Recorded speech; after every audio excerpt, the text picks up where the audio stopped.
Well, good morning, good afternoon, good evening, everyone. Welcome to another installment of ISV Connect Live. It's my honor and pleasure to be joined by Jeff and Peter, two executives from Experlogix with us today.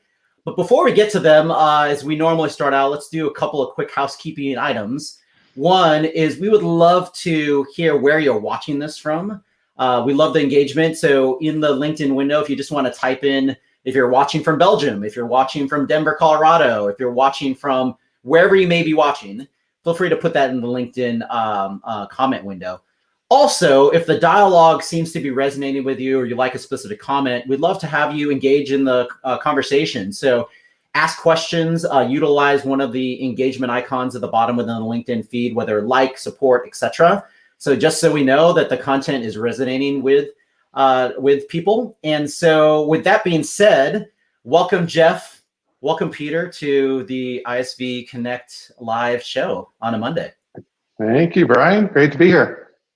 Yeah, so also I should have mentioned too, happy belated Father's Day to all those fathers or father figures. I know, Peter, I think in Europe, Father's Day was a week ago, but in the US, it was actually yesterday. So we had the same, it was yesterday. So it was yesterday. Absolutely. Oh, okay, no fantastic. Worries. Well, happy belated Father's Day to all the fathers or father figures that might have been watching yesterday. And also, because I know Peter is in, we were just doing before the pre-show, during the pre-show, we were talking about soccer and where we don't like ties, but also enjoy, hopefully everyone has joined the Euro Cup because I did get a chance to watch a little bit of it over the weekend while in between the NBA finals or semifinals that were happening. So why don't we start out, Jeff and Peter, a little bit of backgrounds of both of yourself. And then, of course, the one question I always ask all my guests on these calls, what's one thing that doesn't exist on your LinkedIn profile that you'd like people to know about you?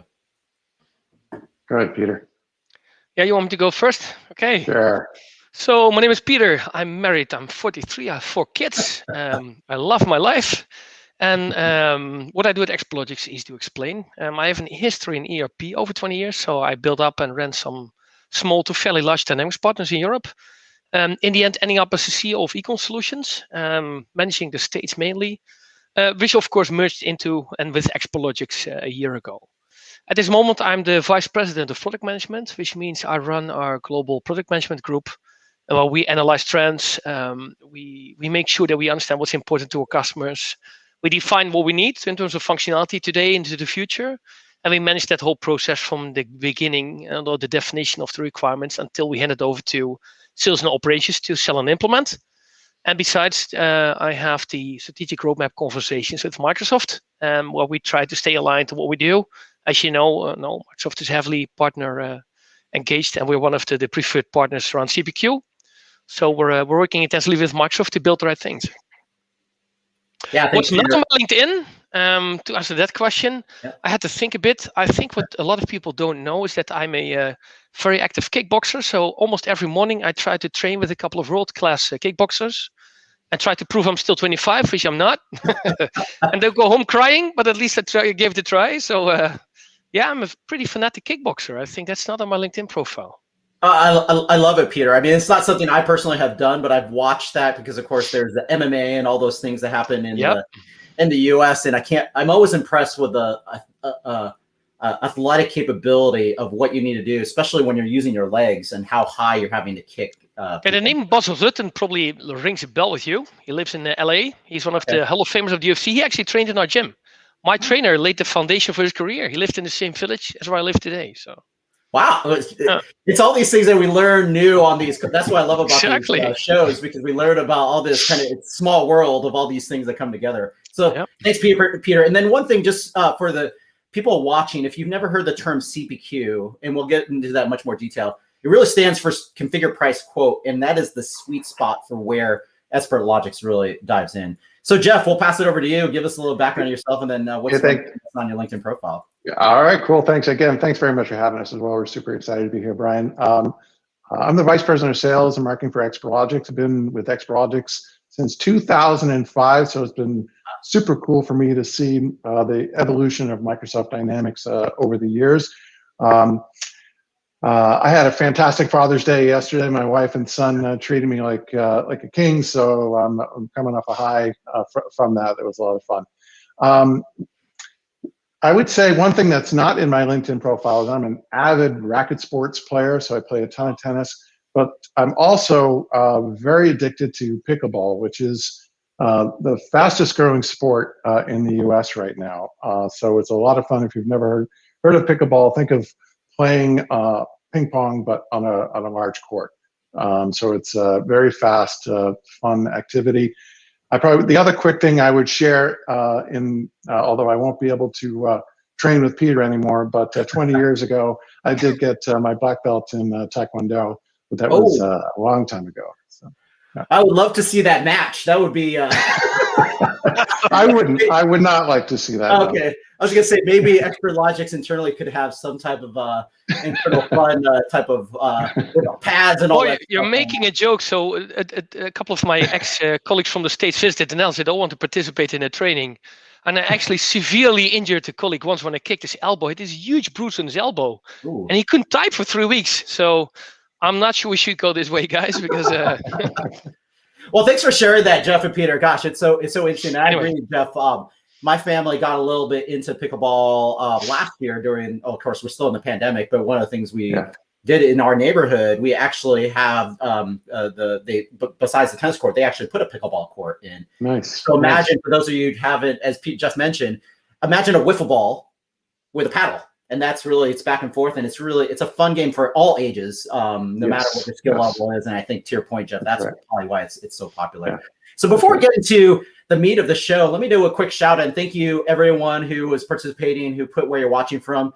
So Jeff and Peter, you might recognize Chris Hood. Chris has been in the Microsoft space for a long, long time. So thanks, Chris, from Boston, watching. Of course, you know Ewan super well, and it's raining from Reading, UK. And I'm sorry, Ewan, it's actually a beautiful day in the Seattle area. It's nice and sunny. We have Tina, and I'm not sure why Tina shows up as anonymous, but watching from Michigan. Thanks, Tina. Someone I know, Brody.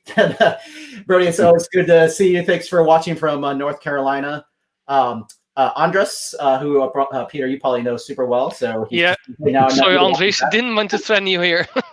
That's right. We have John from Cincinnati.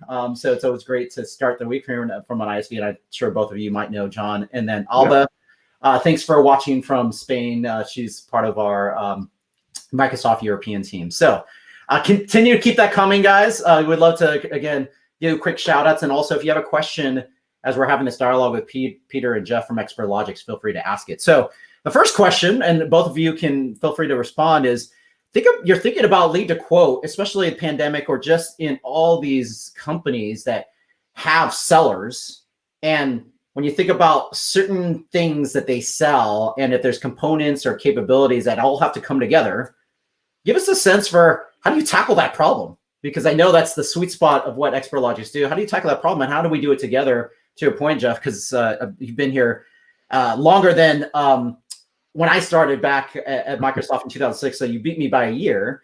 But talk about, from both of your perspectives, sales and product, how does Experlogix solve that really meaty challenge that a lot of organizations run into, which is how to solve that complex pricing issue or pricing capability when they get to that lead to quote scenario?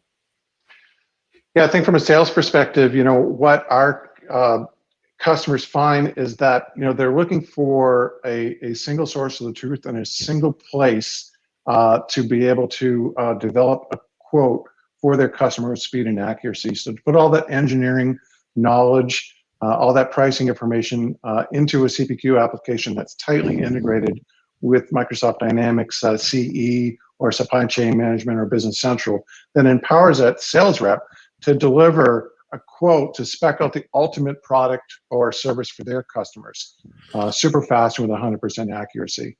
So they can deliver that quote to their customer quicker than their competitor and try to land that sale. And for manufacturers, if that quote were to become an order, we even automate the creation of a production order in Dynamic Supply Chain and Business Central.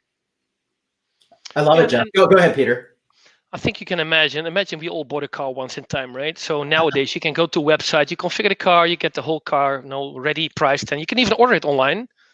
But if you would go back in the days, you would forget about this kind of functionality. You would sit at the desk with the sales rep. Would have a large sheet in front of him just checking boxes, and hopefully the the different options would be complementary with each other and could work.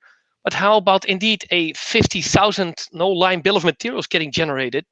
That would be impossible without an application like this, right? And you can think of even simpler examples like a funeral, where you have a load of different options and choices.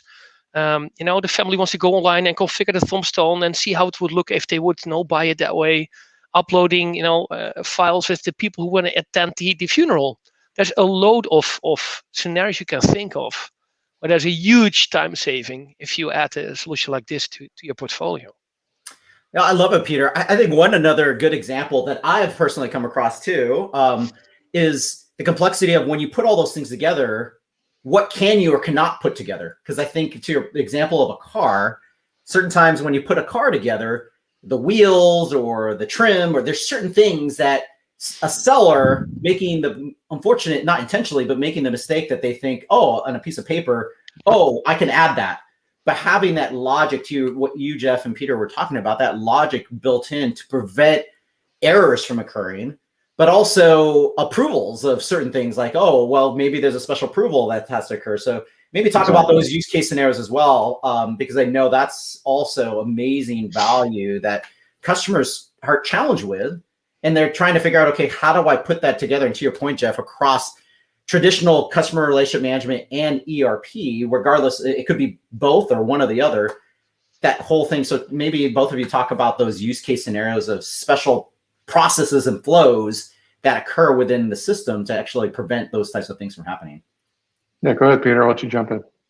Yeah, so I think a great example is where we have customers who run their quoting process in CRM, right? In the sales part of the Dynamics stack. But they need to have a available to promise calculation done. So I'm configuring my product and I have indeed all the dependencies and all the options made, but then I want to know if this product can be delivered in 2 weeks, right? With Experlogix, we can literally call the code in F&O or supply chain, apologies, and just let you know when this product could be at your doorstep, right? If you only run that solution from within CRM, for example, it's going to be super difficult to do that. So for us, it's all about combining all the information from all these source systems together, doing all the validations, and indeed also doing approval. Not just the commercial approval, is the price right, is my margin accurate? No, we have solutions that, for example, can take all the historic orders, run them through a machine learning exercise, and then challenge every new order against that set of data to see, based on certain criteria, how well the margin is organized on your order and if you're making your targets. But you can go a step further. You can imagine that if I'm selling a order, like for example, wheelchair, and I need to make a customization of the order, I need some engineering department to do an approval of this order, right? So once I click custom, I select the attributes I want to add and whatnot, and descriptions and pictures, it automatically fires off a workflow to the engineering department. They get a notification, they look into it, they only see their part that they need to complete. They add some more options, they change the pricing, they say yes, and you're good to go. That the process normally took 2 weeks with lost files, things under a stack of paper and whatnot. Right. Now it can be done in 10 minutes, right? So it speeds up the time to market of your quote. It speeds up the time spent on the quote or reduces the time spent. So there's a lot of things that add in the end to the business case, where we sometimes see huge time savings, which adds value to the solution. So. Yeah, and that's great, Peter and Jeff. So give the audience listening to, what are things that you've seen? So before they come across Experlogix and Microsoft Dynamics and hear about these things, what are the challenge, or what are the common scenarios? Like you mentioned, a piece of paper. Is that literally what both of you have witnessed and seen what customers are potentially doing? Like, what are some of the problem statements that you've seen, or like the environments that your customers have been running across, and then they realize, oh my gosh, there's a much more efficient way to do it. Which I love the wheelchair example of taking all that complexity down from hours or days to minutes. So could you maybe both of you either describe, like, what are some of those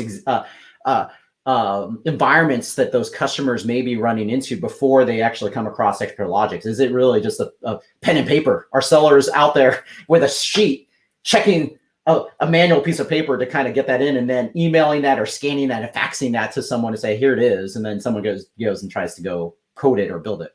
Yeah, we see some of that, probably not as much as we did 10 years ago. What we do see often now, though, is sales reps with an Excel spreadsheet or with some type of custom application that's been built for them that is difficult to maintain because to enter some new rules or pricing updates would take their IT department several weeks to do before they ever get it. Or going back to the Excel example, gosh, am I using the right version of Excel today? Right?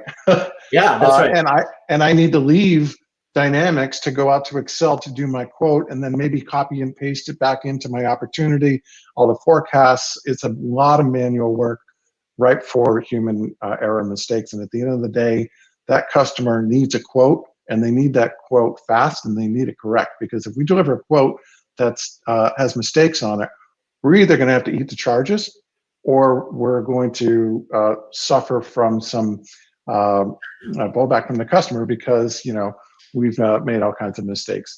So by incorporating all that logic right within Dynamics and Experlogix CPQ, sales reps can not only do what they do, which is focus on selling and less time building quotes, but it also empowers the organization to have a better visibility into their forecast as well, because reps are staying in Dynamics, building these quotes and opportunities.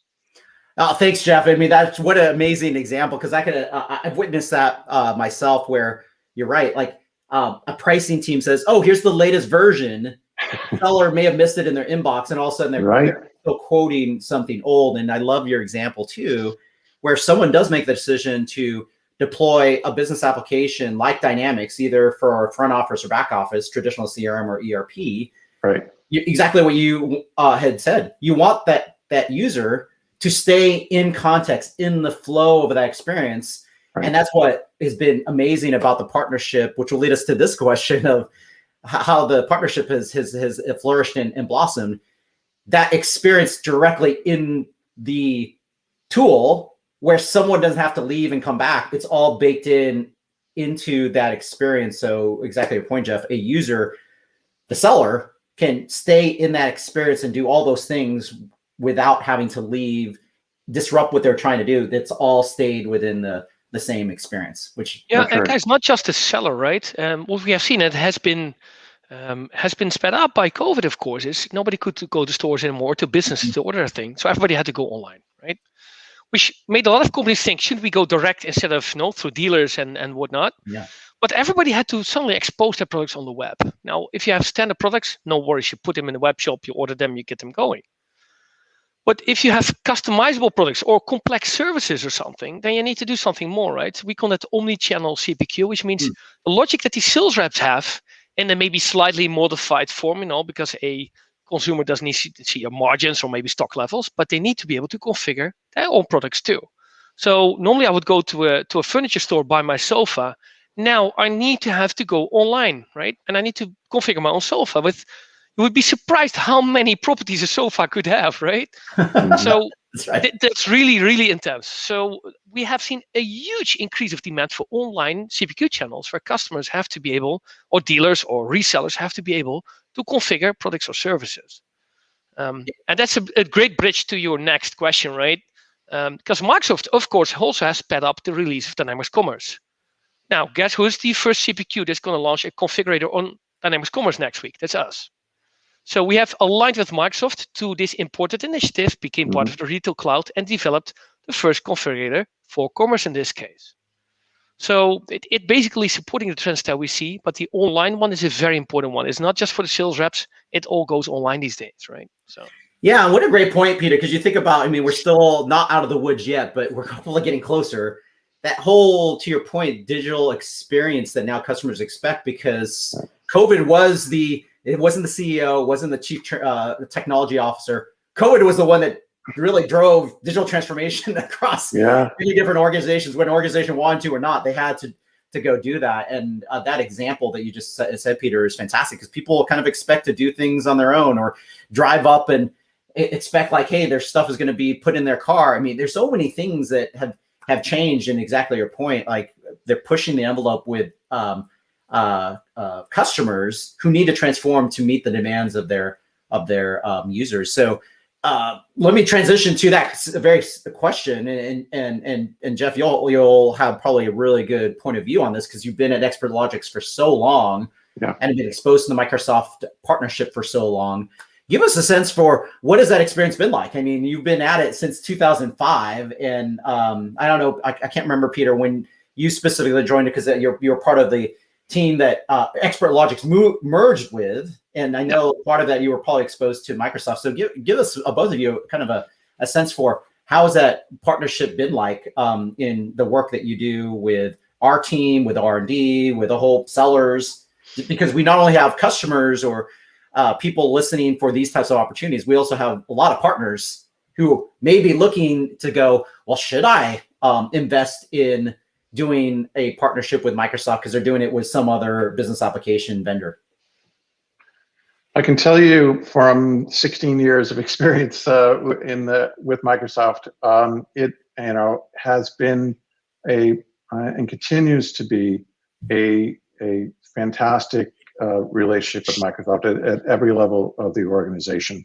Microsoft truly embraces partners 100%. They get it.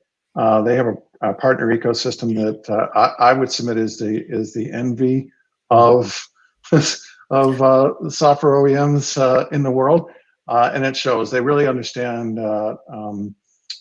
partnerships and what ISVs as well as the reselling partners require. The communication is terrific. The technology is fantastic, and it's been super important. This relationship has meant everything to us, and the future, I would say, is also extremely exciting with all the investments that Microsoft is making. It energizes our entire company to see everything that Microsoft is investing in Dynamics as well as the ancillary cloud products as well. So, I'm more pumped than ever with the future. Thanks for those kind words, Jeff. Peter? Thankfully, this is the case because we are completely focused on the Dynamics platform, right? We can work with Salesforce because there's F&O customers that have Salesforce too, right? But our main proactive priorities are with Microsoft. So having the right cooperation in place, both on the product side and the commercial side, is crucial to our success. Mm-hmm. Without that, there's nothing left for us. And both Jeff and I are heavily invested in this organization. So we need to this is our pension, this is our retirement. We have to make this work. And so far, it's not just useful, but it's also been a pleasure. If it doesn't matter if we talk to a local seller or to an executive in Seattle, they're super open to that feedback and conversation, while we, on our end, get a lot of valuable feedback about the roadmap and what to do. But they're also open to our feedback. And Andries was asking about the cloud initiatives. We have been heavily engaged with Michael Griffiths and the cloud teams to make sure we can also provide our feedback and see, how we can go from an industry to even a niche platform where we provide certain functionalities for certain target audiences that Microsoft, from a high-level view, didn't think of. So we have seen that the cooperation on both ends has been very fruitful, and that I actually have some good friends now that basically, the friendships came from this cooperation back in the days. So we have seen a lot of open communication between the two teams, and that's highly appreciated. And that's also, I think, why we're so successful at the moment and have so many cases with Microsoft and our global partners going. It has increased intensively over the past 2.5 years with the new programs in place. So thank you, Peter and Jeff, for all those kind words. That's fantastic. I'm going to do a quick shout out for Brian, who you probably know. Shout out for Love Commerce because of the work that you're doing. Of course. So that's great. And then I briefly flash up Andres' question, and thank you, Andres, for asking the question. And Peter, you probably saw it. Do you specifically want to, before we get to kind of second to last question of the conversation, what role will CPQ Experlogix play in regards to our industry cloud for manufacturing? I think it's a meaty one because you kind of mentioned retail, but I know, of course, a sweet spot for where this really becomes relevant. And granted, this is relevant in all cases. You could be a software company. If you have something that you need to configure, and it doesn't have to be manufacturing, that's where Experlogix can really come in. But maybe you can talk about a little bit of the role that Experlogix is playing in our manufacturing cloud for industry. Of course. Now, as you know, the manufacturing cloud is still pretty new and not even completely released yet, right? But as you know, it's not just Dynamics that plays a role in the manufacturing cloud, right? It's IoT, all of the technology of Microsoft are coming together. And thankfully for us, Microsoft doesn't have a CPQ solution and are heavily relying on us to partner up. So the discussion indeed was, what role will CPQ play? And it's a big one in the industry cloud for manufacturing as well as retail. To us, they're almost, close. They're probably closer connected than ever, because a lot of manufacturers also sell their own products these days, right? So big furniture manufacturers have their manufacturing part, but they also have the retail part. So Andries is right. When you look at the concept itself, we configure the quote in which we have a lot of complex products and a lot of properties and choices. And those properties need to go into the execution, right? Into the machine interaction even, and the computer integration there. So a lot of the things we do end up in the back end. That's why it's so important to have a CPQ solution that connects to the CRM system, as well as the execution, the fulfillment of the orders. It's not just pushing an order in so they don't have to type it in. All the associated attributes and choices and everything, especially in the more complex engine industries, have to also go to the execution, right? So this is absolutely a valid point, and we are part of the manufacturing cloud and will have an important role in the sales place there to make sure that in the cases where something from this cloud is presented, CPQ is part of it. For a very important reason. Most of the competing solutions like Salesforce or Oracle have a CPQ solution in their own portfolio, which is weaker than the solution that we have, but it looks more integrated, even though they acquired it in the past. So we need to make sure that every case that we present to the outside world, they see the CPQ options we have, because there's nothing more integrated than what we have to offer today, both on the commercial side as in the fulfillment side. So it will absolutely be clear. And yeah, Andries, it's the BOM. This is the first time I hear this joke. Wow. That's great. So to get to the second last question, we have about 3 minutes left, and we can go a little bit longer. But when you think about the stories that you were kind of referring to, Jeff and Peter, give us a little sense of what are some of the joint successes that we've delivered together. I mean, you were mentioning wheelchair examples, furniture examples, car examples. Between you, Jeff and Peter, give us some of your perspectives of where have we seen some amazing success in the transformations, the business outcomes that we were able to deliver together with our customers. Yeah, I've got a couple, and I'm sure Peter has a ton as well. So in the remaining time, I'll just quickly mention a couple of really cool use cases.